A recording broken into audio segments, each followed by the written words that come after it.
একটা রাজনৈতিক সংগঠনের বিরুদ্ধে আপনার মনে ব্যবহার করতেছে। সেই সংগঠনটা সরকারের সাথে সম্পৃক্ত বিধায় ডাইরেক্টলি এটা সরকারেরকে বিব্রত করার জন্য এই কাজটা করা হচ্ছে। এখন সরকারকে বিব্রত করা, সরকার বিরোধী কর্মকাণ্ড কিন্তু অনেকটা আবার অন্যদিকে চলে যায়, ঠিক আছে? হ্যাঁ, আর কোর্টের রায়কে মানে আপনি মূল্যায়ন না করা, এটাও কিন্তু আপনার অন্যায়। আর একটা বিষয় আমি বলি, দেখেন এই যে রাজনীতি হচ্ছে আমাদের কি বলে সাংবিধানিকভাবে আমাদের এটা একটা রাজনীতি করার অধিকার আছে। আজকে বুয়েটে যে রাজনীতিটা নিষিদ্ধ করবো মানে সংগঠনগুলো বা আরও কিছু কিছু মানে ইয়েতে আছে আপনার শিক্ষা প্রতিষ্ঠান আছে, এটা কিন্তু সম্পূর্ণরূপে অবৈধ। এটা ওই বুয়েটের ভিসি এবং ওই প্রতিষ্ঠানগুলোর কর্ণধারাও আমাদের মানে মানে কর্ণধার সহ আমি, আপনি, আমরা সবাই একই শিক্ষায় শিক্ষিত, মানে আসলে আমরা কোনোভাবেই সচেতন না বিধায় আমরা এই কাজটা করে ফেলি। হ্যাঁ, আমিও যেরকম ঘটনার প্রেক্ষিতে জানতেছি যে এটা সাংবিধানিকভাবে আবার হক অধিকার, এটা কেউ খর্ব করতে পারে না, এটা কিন্তু আগে আমরা জানতাম না, হয়তো ওই বুয়েটের আপনার ভিসিও জানতাম না। সেই ক্ষেত্রে সে আপনার একটা নোটিশটা বন্ধ করছে, আসলে তার কোনো বন্ধ করার ইচ্ছা নাই। সে এটার কিছু কর্মকাণ্ডকে কিছু সময়ের জন্য বন্ধ রাখতে বলতে পারে, এর বেশি সে আপনার পারে না, ঠিক আছে? তো এখন আপনি বলেন যে আপনি আমাকে যদি কোশ্চেন করেন যে এই সমস্ত কোমলমতি ছেলে মেয়েরা মানে নিজের থেকে কারো আদর্শে বা কারো দ্বারা চালিত হচ্ছে না, সেক্ষেত্রে তাহলে আমার একটা কথা বলতে হবে যে তাহলে এরা বর্তমানে যে মেধা তা ধারণ করতেছে সেটা হয় শিশু সুলভ আর না হলে পাগল সুলভ। কারণ আমরা আমাদের দেশনেত্রী মানে খালেদা জিয়ার একটা উক্তি, এটা আপনি যেভাবেই ধরেন না কেন, উনি চরম একটা বচন পৃথিবীতে একটা মনে রাখার মতো একটা সত্য কথা বলে গেছে যে রাজনীতিতে, বিশেষ করে রাজনৈতিক প্রেক্ষাপটে আপনি নিরপেক্ষ বলে বলেছেন। নিরপেক্ষ শব্দটার কোনো এখানে প্রয়োগই নেই, ঠিক আছে? কারণ হচ্ছে আপনি যদি চুপচাপ থাকেন তাহলেও যে ক্ষমতাশীল বা যে শক্তিশালী তাকে আপনার মৌন সমর্থন দেওয়া হচ্ছে, অর্থাৎ এটা প্রত্যক্ষ না পরোক্ষভাবে আপনার মনে করেন সমর্থন দেওয়া হচ্ছে। আর আপনি যদি তার পক্ষে ভোট দেন তাহলে সেটা প্রত্যক্ষ, আর যদি আপনি বিপক্ষে দেন তাহলে অপরপক্ষ, তার মানে মৌনতাও একটা আপনার পক্ষ দেওয়া। আপনি দেখেন ইয়েতে এই যে কি বলে আপনার জাতিসংঘে যে ভোট হয়, ভোট দানে আপনার বিরত থাকা মানে কি একটা পক্ষকে কিন্তু মৌনভাবে সমর্থন দেওয়া, ঠিক আছে? রাজনীতি বা গণতন্ত্রে পক্ষ বা বিপক্ষ যে কোনো একটা থাকে, এখানে নিরপেক্ষ বলে কিছু না। ওনারা নিরপেক্ষতার নামে যেটা করতেছে সেটা হচ্ছে কি একটা ভণ্ডামি অথবা জোচ্চুরি, অথবা আমাদের দেশের সাধারণ মানুষের অজ্ঞতাকে পুঁজি করে তারা। আর আরেকটা বিষয় আছে, সেটা হচ্ছে আপনাদের মিডিয়ার চোখ দিয়ে মানুষ কিন্তু এখন যুক্তি, আমি যে যুক্তিগুলো তুলে ধরলাম না, এই যুক্তি নির্ভর মানে যুক্তি দিয়ে কোনো চিন্তা করতে চায় না মানুষ। এখন দেখে কি টক শোতে ওই উনি আপনার কি আপনার বলতেছে, ঠিক আছে, সেটাই কি সে আপনার ব্রেনে নিয়ে নেয়। আপনাদের টক শো বলেন, আপনাদের ইলেকট্রনিক মিডিয়া বলেন, প্রিন্ট মিডিয়া বলেন, আপনারা একটা পক্ষ মানে যে কোনো রাজনৈতিক একটা পক্ষের লোক নিয়ে যাচ্ছেন বা দুই পক্ষেরই নিয়ে আপনার যাচ্ছেন, ঠিক আছে, তারা একটা পক্ষ নিয়ে কথা বলতেছে, ঠিক আছে? এই কারণে হচ্ছে কি এই নিরপেক্ষতার এটা যে একটা অন্যায়, এই নিরপেক্ষতা একটা ভলিতা, এই কথাটা বলার সুযোগই থাকতেছে না, ঠিক আছে? জিনিসটা হচ্ছে কি আসলে তারা একটা পক্ষ নেব পাগলামি না, তারা কারো না কারো হয়ে আপনার খেলতেছে। আওয়ামী স্বার্থবিরোধী অথবা মুজিব আদর্শ বিরোধী অথবা বর্তমানে সরকারকে বিব্রত করে। হিজবুত তাহরির একটা নিষিদ্ধ কিন্তু রাষ্ট্রীয়ভাবে, কাজেই সে যাই করতেছে গোপনেই করতেছে, ঠিক আছে, মানে আপনার প্রকাশ্যে না। জামাত কিন্তু আপনার মানে ভোটে অংশগ্রহণ করার ক্ষেত্রে আপনার নিষিদ্ধ, ধরে নেন শিবিরেও সে আপনার সে অবস্থা, শিবির তারপরেও প্রকাশ্যভাবে কেউ।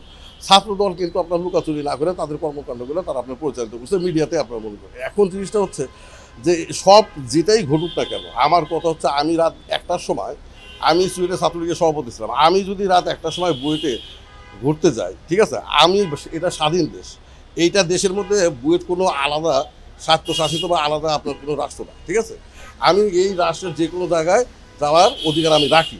তবে হ্যাঁ, সেটা সংরক্ষিত যেটা আসল সেটা কিছু নিয়মকানুন আছে, ঠিক আছে।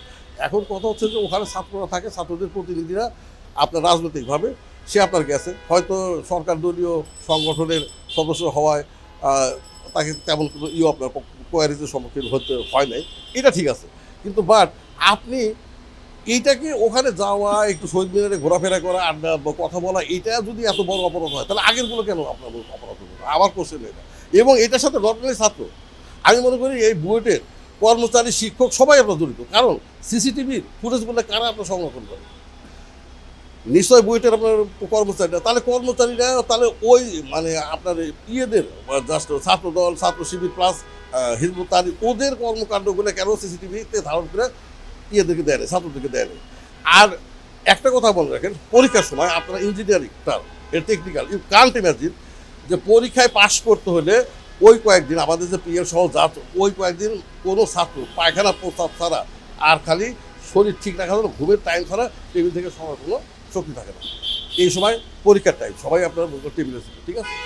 এই সময় আপনার মনে করেন যে তাদের মোবাইলে ওই সময়কার ওই এটা কে করলো, ভিডিও করলো, কোনো চিহ্নিত মহল এই কাজটা করছে এবং তাদের মোবাইলে জিনিসটা পাঠায় দিচ্ছে। আর তারা আরেকটা কারণ আছে, এই পরীক্ষার চাপে না অধিকাংশ ছাত্ররা আমাদের মধ্যে দেখছি, আমি চুয়েটেও দেখছি, এই টাইমটাতে মানে ছাত্ররা পরীক্ষা পিছানোর জন্য যে কোনো একটা ইস্যুকে বড় আকার করে ধারণ করে, মানে একটুখানি যেন আবার বড় চাপটা কমে দিতে, এটাও একটা কারণ হওয়া যেতে পারে। বাট কোর্টের রায়ের পরে যে আবার সাংবাদিক সম্মেলন করলো, এইটাতে আমি অ্যাজ এ নাগরিক হিসাবে সত্যি আমি ব্যস্ত দিচ্ছি। এখন আমাকে আমার আমার সমস্যা কোথায়? আমি যুক্তি দিয়ে আপনার মনে করেন যে বলবো, তারপরেও আপনি আমার কথাটাকে একটা পক্ষের মনে করবেন। কেন জানেন? যদি আমার ব্যাকগ্রাউন্ড আছে একটা, যে আমি তখন আপনার ছাত্রলীগ করছি, আমি যতভাবেই যুক্তি, কোনো কিছুই যুক্তির বাইরে না। আপনি রাজনীতি বলেন, অর্থনীতি, কোনো নীতি যুক্তির বাইরে না। তাহলে যৌক্তিকভাবে আমি যেটা আপনার বলতে চাচ্ছি সেটা অস্বীকার করার কোনো একটা জোর আছে? তাহলে আমাকে আমার কথাটাকে কেন আপনি একটা পক্ষের হয়ে বলতে পারতেছেন? আমার কথা হচ্ছে, যদি ওরা ওই টাইমে হিজবুত তাহরিরের ক্ষেত্রে একটা মিছিল বের করতো, আর ইয়ের ক্ষেত্রে যদি শিবির বা ছাত্রদলের ক্ষেত্রে কোনো কর্মকাণ্ডে অংশ নিত, আমি অবধারিতভাবে এই সমস্ত ছেলেমেয়েদের বর্তমান অবস্থাকে সমর্থন করতাম।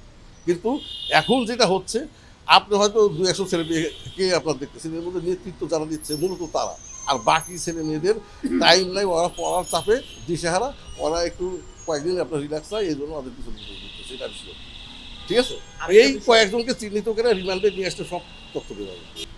হত্যাকাণ্ড এটা কোনোভাবেই সমর্থনযোগ্য না, এবং এটা সুস্থ মাথায় কেউ শান্তিপ্রিয়ভাবে কেউ কাউকে হত্যা করে বলে এটা আমি আপনার হত্যা করতে পারে বলে আমি বিশ্বাস করি না, ঠিক আছে? ঘটনা যেটাই ঘটছে না কেন, সেটার পিছনে অবশ্যই কারণ আছে। সেই কারণ হতে পারে ওই ছেলেগুলো ড্রাগে অ্যাডিক্ট ছিল, হতে পারে অন্য কোনোভাবে তারা তাদের ব্রেন তখন আপনার স্বাভাবিক ছিল অবদানিত। আর একটা কারণ হচ্ছে যে আমি আপনাকে এটা বলি, কিন্তু এটা আপনি এটা নিয়ে আমি পরে একদিন আমাকে বলেন। আপনি দেখবেন যে সরকার দলীয় মানে ছাত্র সংগঠনে সাধারণত অলওয়েজ গ্রামের নিম্নবিত্তের ছেলেপেলেরা আসে, কেন আসে ইত্যাদি, এটা নিয়ে ফার্দার একদিন আমাকে আপনি বলেন, আজকে আমি এটা আপনার বলতে চাই না। মূলত আমি যেটা বলতে চাচ্ছিলাম সেখানে হচ্ছে যে শ্রেণী থেকে এনারা আসে, এখানে এসে যে স্বাধীনতা এবং যে ক্ষমতা যেটা পায়, তখন তাদের মাথাটা অনেক সময় ঠিক রাখতে পারে না। আর একটা জিনিস হচ্ছে, এখানে যে যারা আপনি বলতেছেন ছাত্রলীগ, হ্যাঁ, আপনি একটা কথা বলেন, আপনি এখন যে কোনো অপরাধ করলেই আওয়ামী লীগ বা বিএনপির উপর দিয়ে সেটা চালাই দিয়ে অপরাধীকে আপনি পার করে দিচ্ছেন। জিনিসটা যদি এইরকম হয় যে অপরাধী সে যেই হোক, চাকরিতে হোক, ব্যবসাতে হোক, যখন অপরাধী ওই অপরাধ প্রকাশ পাওয়া যাবে, তখন তাকে কোনো ব্যানারে চিহ্নিত করা যাবে না। তার পৈতৃক নাম, পৈতৃক পরিচয়, তার বংশগত পরিচয় আপনার আপনার তুলে আপনার মনে ধরতে হবে, তাহলে কিন্তু অপরাধের পরিমাণ অনেক গুণ আপনার কমে যাবে। এই ছেলেগুলো যে ছাত্রলীগে ঢুকছিল, এরা কোন আদর্শের পরীক্ষা দিয়ে ঢুকছিল বলুন? আমি যখন ছাত্রলীগে ঢুকি তখন 93 শেষের দিকে, তখনও মানে আমাদের ক্লাস সবেমাত্র শুরু হয় 93 শেষের দিকে।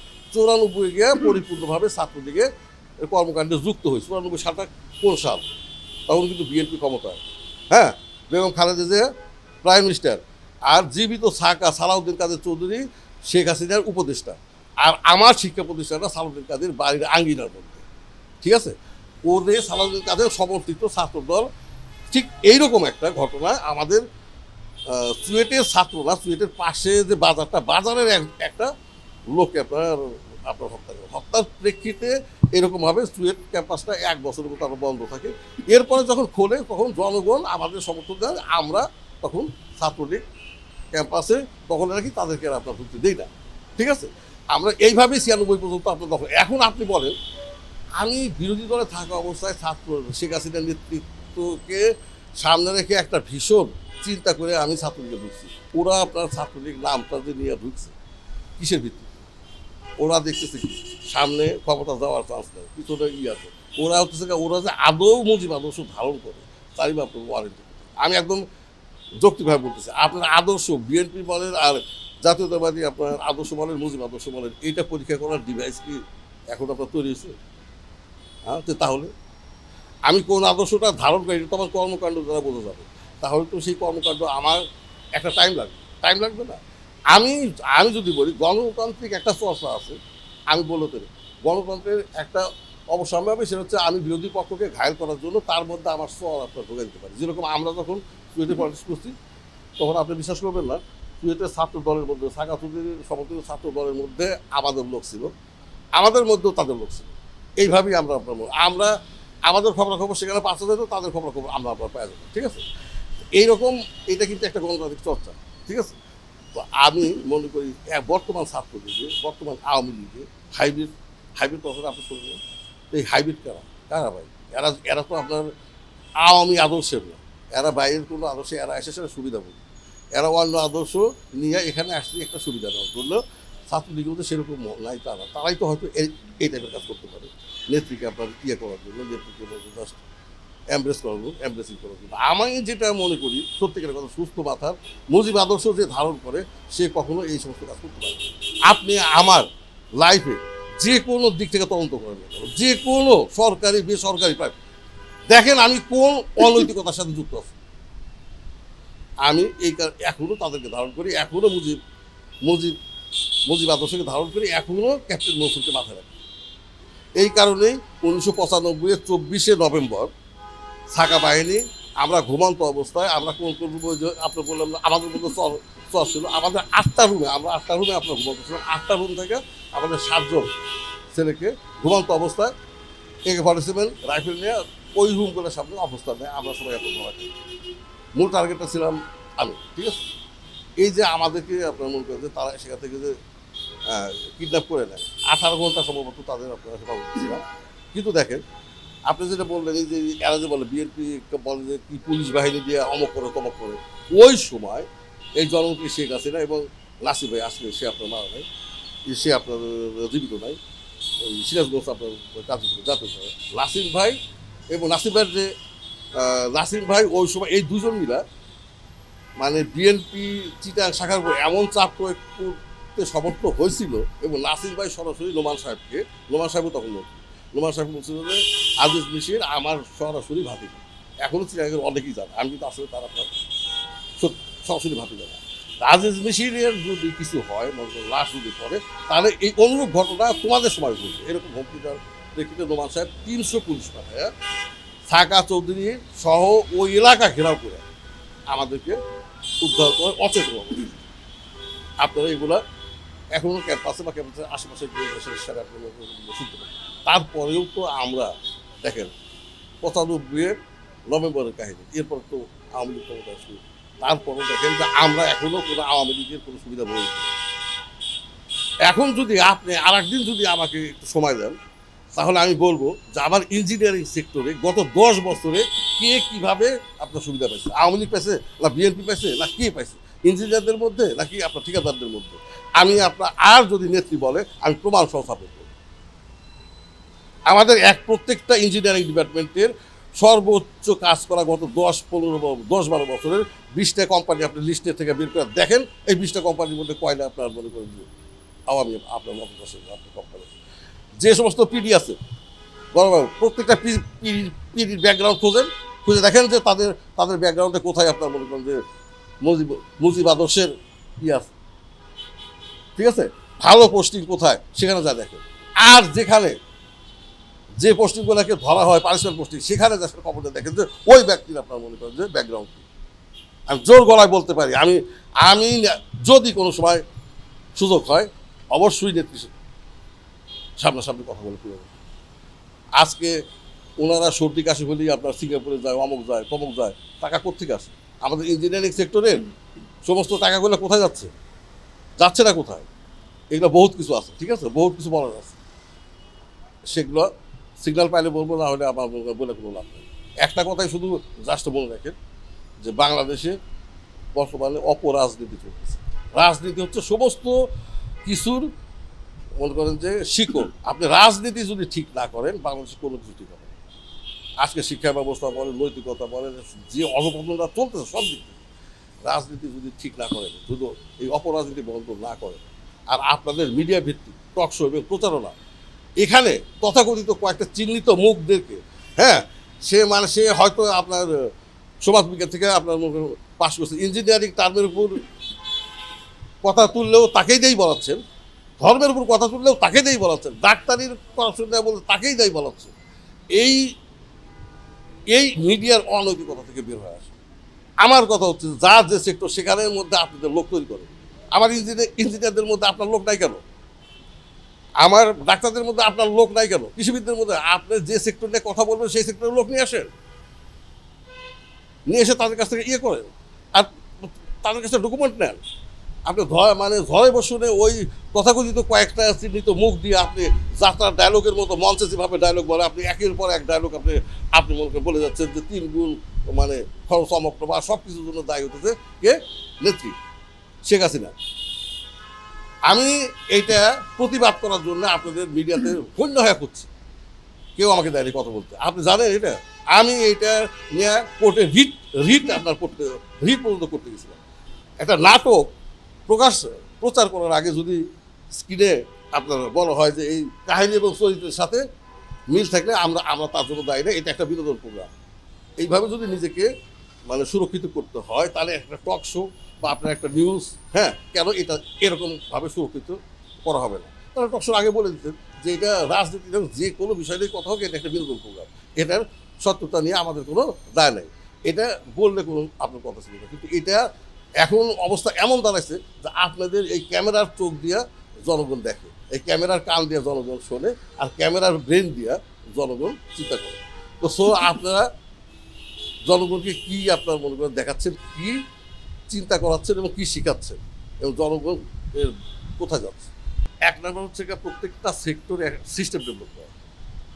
আপনি কখনোই কোনো মানুষের বিবেকের উপর আপনি মানে বিবেক টাকার কাছে এত দ্রুত আপনার বিক্রি হয়, ঠিক আছে, যেটা আসলে বিবেকের উপর ছেড়ে দিয়ে চলতে হবে। হাওয়ার উপর ছেড়ে দিয়ে রাখলে ওটা হাওয়া যেদিকে যায়, হ্যাঁ, ও ঘুরিয়ে আপনার সেদিকে আপনার উঠবে, ঠিক আছে। আমার কথা হচ্ছে একটা সিস্টেম, প্রত্যেকটা জায়গায় প্রত্যেকটা ডিপার্টমেন্টে এমন একটা সিস্টেম ডেভেলপ করতে হবে যে সিস্টেমের বদলতে আপনার 50 থেকে 60% অনৈতিকতা আপনার চলে যাবে, আর বাকিটা হাওয়া মনে করেন যে দশটা আপনার। আপনি দেখেন পৃথিবীর প্রত্যেকটা দেশে আজকে আমেরিকায় 1 ঘন্টার জন্য কারেন্ট যায়, আমেরিকাতে যে পরিমাণ লুটতরাজ এবং ধর্ষণ হয় বা হবে এটা পৃথিবীর কোথাও হবে না। তাহলে ওরা যে আপনার নৈতিক তারা, ঠিক আছে, ইউরোপেও তাই। কিন্তু ওরা সিস্টেমের কারণে একটা, আজকে বাঙালিরা যারা বাইরে যায় তারা কি বাইরে গিয়ে ওই আপনার সিস্টেম চলে না? ওটা সিস্টেমের সফলতা, ওই সিস্টেমের কারণে সে আপনার ওইভাবে চলতে বাধ্য হয়। আবার যখন দেশে বলবে সিস্টেম ডেভেলপ, আপনি আমাকে একটা ছোটো সেক্টর দিয়ে সিস্টেম ডেভেলপ করতে চান, দেখেন না আজকে যদি বুয়েটের ছাত্ররা যদি নামের বলতো যে রাজনীতি থাকুক, রাজনৈতিক সচেতনতা অত্যন্ত জরুরি, কিন্তু আমরা বুয়েটে এমন একটা আলাদা মডেল একটা সিস্টেম ডেভেলপ করতে চাই যে বুয়েটের ছাত্র রাজনীতি এর বাইরে যেতে পারবে না। এটা যদি বলা হয়তো তাহলে বলা হয়তো যে হ্যাঁ, তাহলে বুয়েটের ওরা ওদের মেধাটাকে কাজে লাগাচ্ছে দেশের জন্য। ওরা যেটা করতেছে ওদের মেধাটাকে আমরা যত বুদ্ধিমান তত তীক্ষ্ণ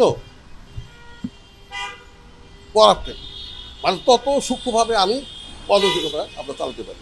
বুয়েটের ছেলে মেয়েদের উচিত রাজনীতির নতুন একটা ফরম্যাট তৈরি করা, যে এটা হচ্ছে মডেল হিসাবে এখানে চালু হবে। এই মডেল যদি সাকসেসফুল হয় সমস্ত শিক্ষা প্রতিষ্ঠানে সেটা আপনার ইমপ্লিমেন্ট করা হবে। এটা নিয়ে আপনার মনে কথা বলতে আজকে যেটা নিয়ে কথা বলতেছে এটা তো আর এমনিটির পিছন থেকে কেউ একটা আপনার কি আপনার ঘুরোচ্ছে, লাটাই ঘুরোচ্ছে। তো আমার কথা হচ্ছে ভাই, এখনও জনগণের মধ্যে অনেকেই সচেতন আছে, একদম জনগণকে ছাগল ভাবার কোনো কারণ, ঠিক আছে। আর রাজনীতি এখনও সময় আছে, আসেন আমরা রাজনীতিটাকে সিস্টেমে নিয়ে আসি, প্রত্যেকটা সেক্টরকে একটা করে সিস্টেম আপনার ডেভেলপ করি, ঠিক আছে। অথবা আপনারা মিডিয়ারা সাপোর্ট দেন, আমরা সিস্টেমের কথা বলে সিস্টেম ডেভেলপ করে মিডিয়ার দ্বারা থ্রো করি, নেত্রীর কাছে পৌঁছুক। নেত্রীর কাছে তো যাওয়ার ডাইরেক্টলি যাওয়ার কোনো ওয়ে নাই, ঠিক আছে? নেত্রী একটা ইয়ের মধ্যে আছে, নেত্রীর কাছে আসলে যেটা পৌঁছায় ওটা অনেক সেগ্রিগেট হয়, তারপর পৌঁছায়। তো কথা হচ্ছে যে সেটা যেন নেত্রীর কাছে পৌঁছায়, আপনারা পৌঁছাবেন। আমার ধারণা জননেত্রী শেখ হাসিনা, শেখ মুজিবের কন্যা, ওনার মাথায় যদি আপনি পৌঁছাতে পারেন, নৈতিক দেশের জন্য ভালো হবে, সিস্টেম এটাও অ্যাকসেপ্টেবল।